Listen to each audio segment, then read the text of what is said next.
Bhagavad Gita, Chapter 3, Karma Yoga.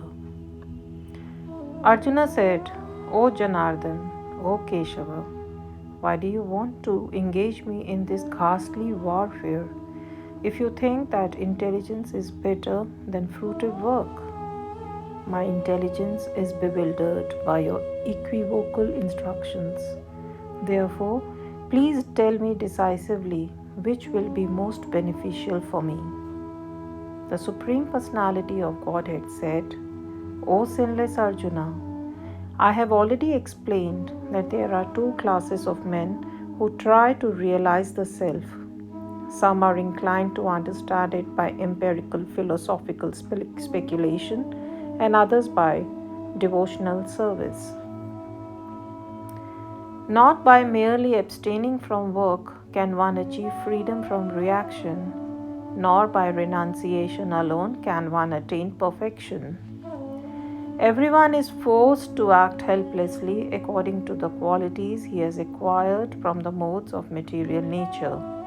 Therefore, no one can refrain from doing something, not even for a moment.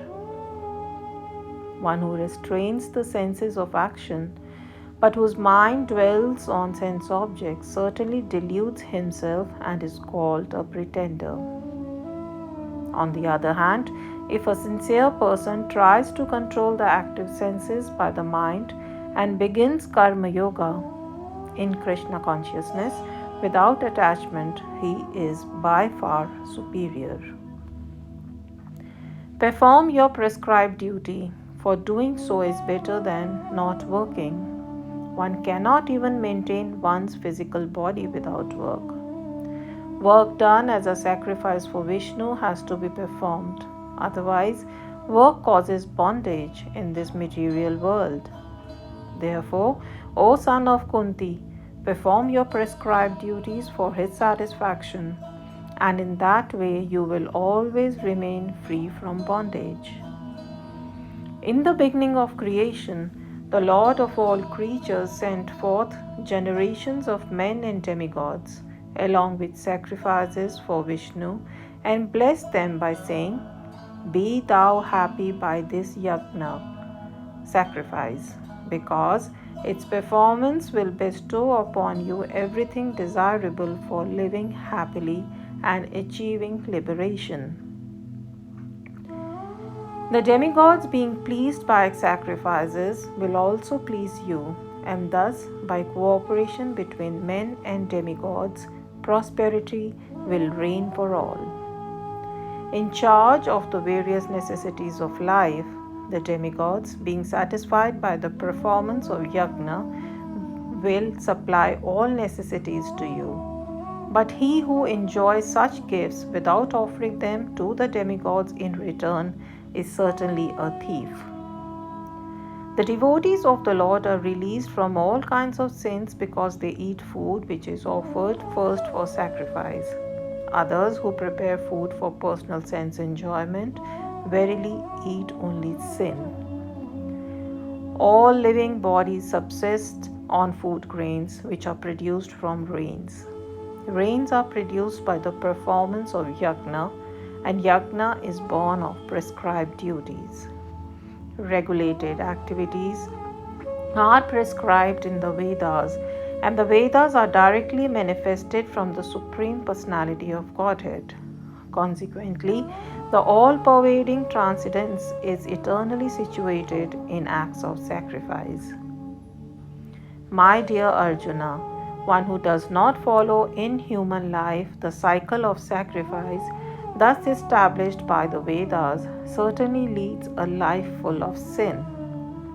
Living for the satisfaction of the senses, such a person lives in vain. But for one who takes pleasure in the self, whose human life is one of self-realization, and who is satisfied in the self only, fully satiated, for him there is no duty. A self-realized man has no purpose to fulfill in the discharge of his prescribed duties, nor has he any reason not to perform such work, nor has he any need to depend on any other living being. Therefore, without being attached to the fruits of activities, one should act as a matter of duty, for by working without attachment, one attains the supreme. Kings such as Janaka attained perfection solely by the performance of prescribed duties. Therefore, just for the sake of educating the people in general, you should perform your work. Whatever action a great man performs, common men follow. And whatever standards he sets by exemplary acts, all the world pursues. O son of Pritha, there is no work prescribed for me within all the three planetary systems, nor am I in want of anything. For have I a need to obtain anything, and yet I am engaged in prescribed duties. If I ever fail to engage in carefully performing prescribed duties, O Partha, certainly all men would follow my path. If I did not perform prescribed duties, all these worlds will be put to ruination. I would be the cause of creating unwanted population, and I would be thereby destroy the peace of all living beings. As the ignorant perform their duties with attachment to results, the learned may similarly act, but without attachment, for the sake of leading people on the right path. So as not to disrupt the minds of ignorant men attached to the fruitive results of prescribed duties, a learned person should not induce them to stop work. Rather, by working in the spirit of devotion, he should engage them all in all sorts of activities for the gradual development of Krishna consciousness. The spirit soul, bewildered by the influence of false ego, thinks himself the doer of activities that are in actuality carried out by the three modes of material nature. One who is in the knowledge of the absolute truth, O mighty armed, does not engage himself in the senses and sense gratification, knowing well the differences between work in devotion and work for fruitive results. Bewildered by the modes of material nature, the ignorant fully engage themselves in material activities and become attached. But the wise should not unsettle them, although these duties are inferior due to the performer's lack of knowledge. Therefore, O Arjuna, surrendering all your works unto me, with full knowledge of me, without desires for profit, with no claims to proprietorship, and free from lethargy, fight. Those persons who execute their duties according to my injunctions and who follow this teaching faithfully, without envy, become free from the bondage of fruitive actions. But those who out of envy disregard these teachings and do not follow them are to be considered bereft of all knowledge, befooled and ruined in their endeavors for perfection. Even a man of knowledge acts according to his own nature, for everyone follows the nature he has acquired from the three modes.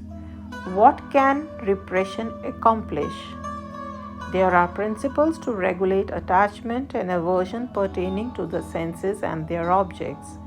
One should not come under the control of such attachment and aversion because they are stumbling blocks on the path of self-realization. It is better to discharge one's prescribed duties, even though faultily, than another's duties perfectly.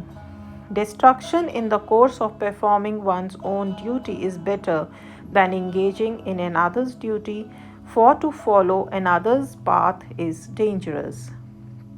Arjuna said, O descendant of Varshni, by what is one impelled to sinful acts, even unwillingly, as if engaged by force?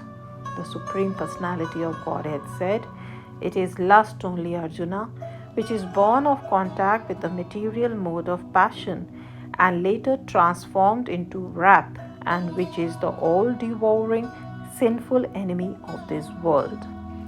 As fire is covered by smoke, as a mirror is covered by dust, or as the embryo is covered by the womb.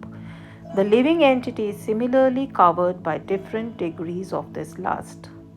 Thus, the wise living entity's pure consciousness becomes covered by his eternal enemy in the form of lust, which is never satisfied and which burns like fire. The senses, the mind, and the intelligence are the sitting places of this lust.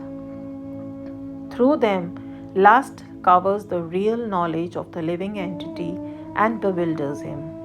Therefore, O Arjuna, best of the Bharatas, in the very beginning, curb this great symbol of sin, lust, by regulating the senses, and slay this destroyer of knowledge and self realization.